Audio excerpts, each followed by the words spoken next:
Hello, everyone. Welcome to Monday evenings Behind the Screen. I'm your host and dungeon master, Cranio Dad.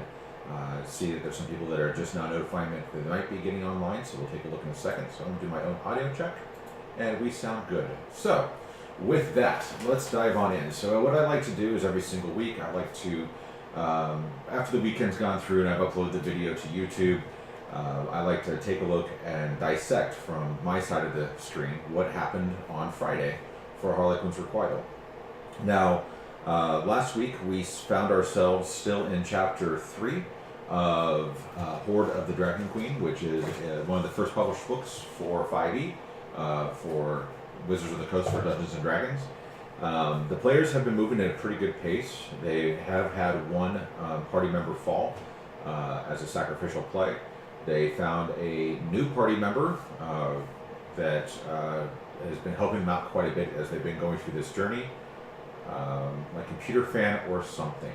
That's probably my heater down here. I will see what I can do about making that a little bit better. You let me know if that's a little bit better, and I will let you know what I can do.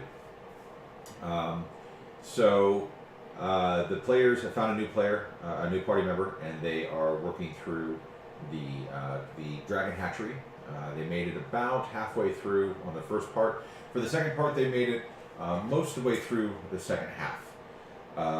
They were able to take on Chiron, which I put this out in chat, that it was definitely something that when I've read through this part of the chapter a few times, it's one of those things that didn't make a lot of sense to me. So for chapter 1, they are entering the town of Greenest, and Greenest is under siege. There's an adult blue dragon that's flying over that's randomly attacking. There's percentile rolls that I don't think the players realized about them being hit by attacks. They were running into raiding parties. They had a bunch of missions to do back to back. They were supposed to maybe even experience a single point of exhaustion. And that ends the first night, and right after midnight they talk with the dragon, and then Chiron draws out for a trial by battle, and they watch Escobar the Red fall. They collapse. They get some sleep. They get up. They go. And then we're into chapter 2, and they go onto the dragon camp, the Dragon Cult camp, and there's a lot of decisions about how that could play out. This party, I think they did a really good job of how they wanted to do that. But for me, this is where the problems with Horde of the Dragon Queen start to come out. So I made the decision based on a lot of recommendations to start my players at level 2. Because if not, there was a lot of opportunities for there to be a TPK, a total party kill. So it seemed a little easier. I beefed up what they ran against just to kind of offset the fact that they were running with some extra gear and things along those lines. But the dragon encampment, one of the ways that you're really supposed to try to push for it to go is to be non-combative as possible, sneaking in, trying to figure things out, and then escaping with the prisoner. But then you get back to the dragon hatchery, and the encampment's gone. There's a few guards left, and there are a bunch of kobolds. At this point, your players are level 3, and it really doesn't do a lot. A bunch of kobolds attacking and even swarming a level 3 party really wasn't hard for them to deal with. So that's what our players met. They found another prisoner, which wound up being Josh's new character, Vander. More about him as the campaign continues. I want to let that one kind of slow roll out as his player brings more and more to the table. But they run into a mess of kobolds, and they are literally able to just hack through them. At one point, it was somewhat comical that the wizard was unable to even get up to effect change on combat because they were just mowing through things, and by the time it got to his turn, his entire plans would change every single time because the targets he had identified probably as first and second level targets were wiped out. And then all of a sudden, the party runs into Chiron with, according to the book, I gave him 3 guards, and it is notably harder. It is a step up. I think it is probably properly leveled for level 3, but I think that the downside for being properly leveled level 3 for level 3 party is that nothing they had seen has been properly leveled. So it's a giant spike in difficulty for the party. And Vander, Josh's brand new character, was almost on the verge of having to do death saves. And we got to that point, and it was a little bit of a miscalculation on my end. I thought that I had done less damage than what I had actually done, and I wasn't trying to play the table properly, but I was trying to, distribute the massive amount of damage that Kynrath could do as equally as possible. But there was a little bit of a vendetta between Kynrath and Vander, so that had its play. But thankfully the party was able to pull through, I think, somewhat by the skin of their teeth. I had the enjoyment of experiencing exactly what a conjuration wizard does to the table, thanks to Gidgewitch, our beloved Quadruplim, casting Mithril Box time after time after time again. And the decision that I made that the Mithril Box actually had some damage. That's probably going to go away just because I think it kind of steals from the flavor a little bit, but we'll get there. I love the idea, I love the concept. I had to let it happen because it was enjoyable on my side of the table, and I know that they were having fun with it. There wasn't really a lot that Quadruplim could have done at that point, just based on the layout of combat. So I think it was a wise decision on his part. Vander had some beef with Kynrath. Kynrath had his sword. Vander has a lot of knowledge that the players have yet to even hear about the things that are going on with the Dragon Cult. As for why he was a prisoner, what the plans for him were, the things he's picked up on, and that's stuff that I'm leaving to Josh to bring out. There's going to be a lot of opportunity for that, unfortunately, in the parts of the story coming up. But then they finally realize that they're getting closer to the Dragon Eggs. They felled the half-dragon champion Kynrath and 3 of his guards. They set off the acid trap, which, to be fair, everybody's going to set off that acid trap one way or another, unless they specifically know that that trap is there. They run down the stairs and they see these dragon eggs, and they start to go down and they unlock the gate, and here comes some ambush guard drakes, and that's where I ended because I already knew from ahead of the time that Megan would not be able to play this week, so I wanted to get her character out, and I'm hoping that Jonathan's able to play. Oh yeah, that's right, Box and Enlarge. Enlarge was awesome, but we'll talk about that part of the combat in a second. I'm hoping that Jonathan's character can make it, so I gave his character an in to the game, and I will talk with him this week about how that works. So that's kind of something else to talk about once we talk about the actual episode. So Box and Enlarge. Let's go back to the Kynrath campaign, part of the campaign in the fight. One of the most miraculous things that I loved to see happen was the fact that Quadruplim enlarged Vander. So there's a really interesting effect that this has because Vander was already pissed off and going after Kynrath. Kynrath was already pissed off that Vander had gotten free for a lot of reasons that will be named later. But there's a lot going on between the two of them, and all of a sudden Vander gets enlarged, and that's actually able to let him do a little bit more damage, which I think was much needed. I think that's probably the biggest reason why Kynrath fell was because of the additional damage that he was taking. I think collectively the 4 bad guys in the room had somewhere in the neighborhood of 270 hit points total, versus the party, which I can tell you really quick, has 2, 4, 6, 8, 90 hit points. So there's a big imbalance there. The AC was also a little high for Kynrath, but extremely low for the guards.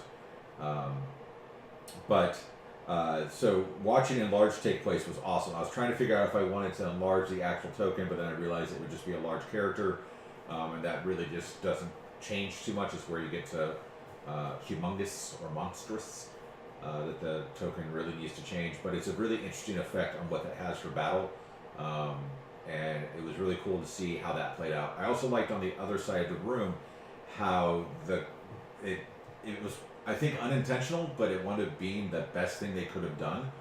That Toril, played by Megan, and Eloise, played by Susanna, wound up taking on one of the ads by themselves and just working him to death, and whittling him down. He was not able to detach from them to kind of get over and support. Quadruplim popping that Mithril Box kept another one of them engaged, and Vander was able to take 2-on-1 for a while, until the party was able to start coalescing on the combat zone. So, by having that unintended consequence is actually a really good thing about how combat went. Was, you had the two players, unfortunately, it was the two healers, but the two players tanking one. You had another one who was distracting another, and another one that could theoretically probably have taken on probably two of the bodyguards by himself. The bodyguard in Kindwrath made it a little bit difficult, but having them having him try to take those on really split up the combat really well to where a lot of damage was being done, but it wasn't all being done to one person. The downside for that was I usually try to track damage for important fights like this, more for housekeeping, more for making sure that I know where everybody's at, because I'm not going to sit there and look at Twitch. We don't keep that information on Roll20 because I like to remove all levels of metagaming as possible, even from my end as a DM. But I do like to know who am I doing damage to, how much have I done, is it time for me to pivot to somebody else and kind of spread this damage out, because as a DM, if I just kill a player, I kill a player. But if I can do a lot of damage to a lot of the players, that actually makes it to where there's a bit more of a sense of, holy fuck, what's happening, right? So that's one of the things that I do as DM. It's just me spreading the wealth of the slightly OP characters. Again, I gave Megan as Toril an out. I hope to see her back at the table. I'm set up to run another one or two people at this table. It's awesome. And I hope that Jonathan can make it back. So about 5 minutes before I turned on my light, and which is at a time that I let the players know they can come early if they have anything to talk about, to set up. We pour drinks, we chat, we talk about what the plans are, what we're doing, and just, we BS. We just kind of get ready to game. About 5 minutes before light went on, that's when I was notified by Jonathan that he wasn't able to make it. And as a DM, as a person that's neither here nor there, I understand that life gets in the way, but as a DM, that was a bit of a sudden blow, because I literally spent about 6 hours from last Friday to this Friday solely focused on getting this table set up to have 3 players plus Megan and the potential for Josh to come into play, who's recovering at home, but I need to have a space for him on camera regardless. If it would have been known even sooner, even a couple of days sooner, even at the beginning of the day, that wasn't needed. There was a lot of time that I was spending on fixing the layout for the game that could have been done elsewhere. It could have been spent on more of the performance checks, figuring out how the mics and stuff were going to work, which is something that Josh and I didn't check. But now I understand what happened, so I can fix that for going forward. It's not going to be a problem. It was a lot of time was spent that was eventually will be needed, but wasn't needed when I did it. I could have worked on finishing this thing behind me, which I was able to finish last night, and a little bit today. But I want to change the layout for a few different things and how things look. But anyway, it's just life happens, and as DMs and as players, we all understand that. But it's one of those cases that the sooner you can get notice to your dungeon master, it's always better. It's never going to be, oh, come on, man, just make it happen. Just don't worry about it. Just come anyway. I'd rather know that there's a likelihood that somebody's not going to be here versus thinking somebody's going to be here until we get 5 minutes before the light goes on or 5 minutes before game's supposed to start to find out. Because it may change what I have planned for the night. I mean, I try to run a tight enough of a game that in the event that I know for a fact I'm 2 people down, I want people to know in advance, like, hey, look, we can either get together and throw together a one-shot, which I have a plethora of, or we can just call it off tonight. You guys are down 2 players. There's no way that I'm going to be able to do that. I don't make a habit of playing the players' characters. I prefer to see what that does to the party. I prefer to see how that works. But I have enacted, and it hasn't come into play yet, and I don't know if it will or will not soon, but since Horde of the Dragon Queen, we're doing episodic, the way that I'm going to play this is that if you aren't here to play your player when the chapter is finished and experience, or in this case level, is given, you don't get it until the end of your next night. So you're actually going to be at a deficit until at least one full night, while everybody else has gotten the chance to level. And that's just because I believe that you need to be here for experience. We don't guide around blind NPCs. There are cases for the players to play another player, but I leave that up to them, and they have been great in the past about asking me if that's something they can do, and I'll usually think about it and probably say yes, but that does change the dynamic of a game. I really prefer to see what happens when the party's down a player, when that person isn't there to affect change on combat. It's just one of those things. It makes me a little bit different as a DM, and I'm okay with that. And that's my table. I mean, that's how things work. One of the other really cool things that happened was we finally hit 20 followers, and I know that doesn't sound like a lot, and it's probably not a lot. I mean, in the grand scheme of things, it's not. But to me, every follow means something, and I already had the prize for the 100 follows, but I realized that something needed to be given sooner. I needed to find ways to entice the audience to actually follow me, to have a shot at giveaways. So I had 4 of the starter sets for Dungeons and Dragons 5e, the one that contains the Lost Mines of Vanliver, set of dice, the rule book, the modified shortened rule book, and things along those lines. And I also have the special edition cover for the box set for 5e, which is going to be the big prize. And I'm going to be adding something along each way. But we hit 20 followers, which was fantastic. So I was able to actually test a giveaway, which I was happy that it worked. Somebody at the table won, and that's just the luck of the draw when you only have like 8 people watching. More people, more chances for everybody to win, more chances there'll be people who aren't here. Now, I will say that I don't think that the players are going to be able to win the grand prize. That's, maybe sad for you guys, but it is what it is. I mean, I have 1 copy of that box set, and it's not even mine. So, as much as I want to open it, I can't.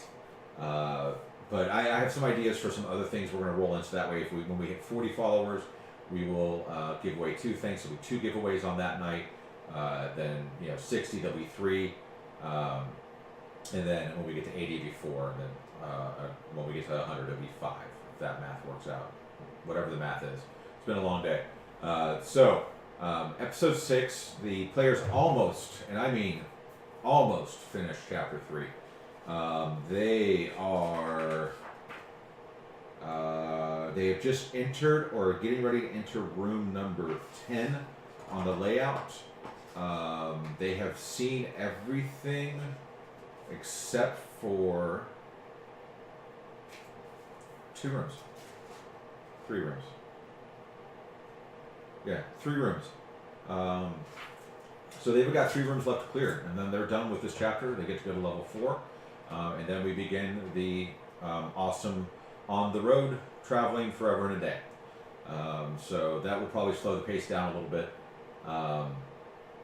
But it's going to be interesting. I'm interested to see what happens when they hit 4, what they decide, and then how they deal with travel. I'm going to try to make it fun. I've gotten a lot of advice from a lot of other DMs, from a lot of blogs, and from a lot of walkthroughs and read-throughs of Horde the Dragon Queen, because travel is one of those things that just makes it kind of rough to do. But I am looking forward to seeing them cap off chapter 3. Now, to give you guys an idea of how fast they are moving, last night being episode 6,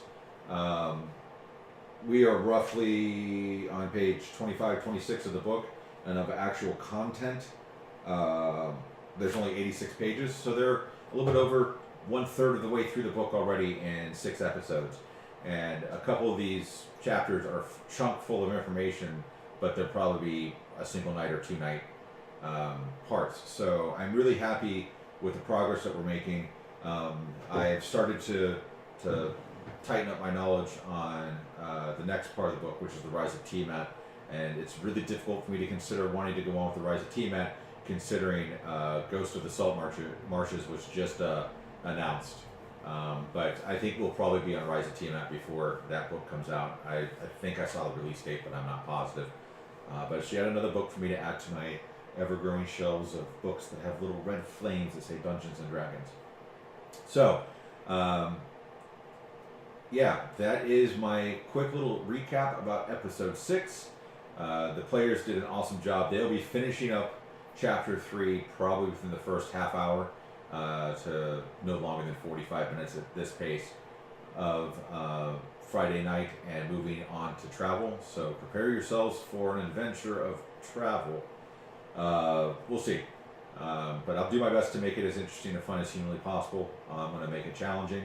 I want them to experience level 4, where this book really doesn't have you experiencing it.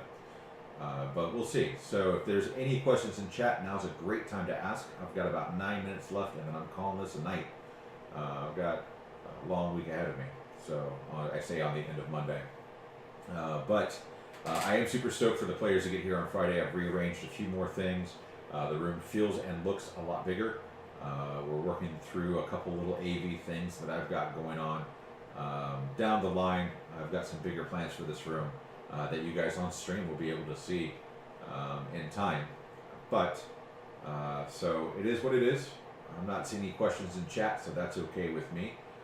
Look forward to seeing you all on Friday. If you are really interested, and I'm telling you that there's a lot of chance for a lot of hilarity, and maybe some insight into my campaign. On Wednesday on Gidgewitch's channel, you can see him there in chat. You will be able to watch myself and Josh, as well as Megan play, as well as our friend Keller. And yes, you can retroactively not give one of, you can change who you give that potion to. That is fine. Making a canon, make it so. But if you want to watch us play and have Stephen DM, we are working through Waterdeep Dragon Heist, and we are going to the opera this week. The opera happens to be about the fall of Tiamat. Our campaigns take place in the same universe. They are 4 years apart in story time. So my campaign on Fridays happened 4 years prior to the Waterdeep Dragon Heist campaign beginning. I've been working with Stephen. He's got some ideas of how I think this campaign is going to end, some things to include that aren't going to be spoilers, perhaps, we'll see.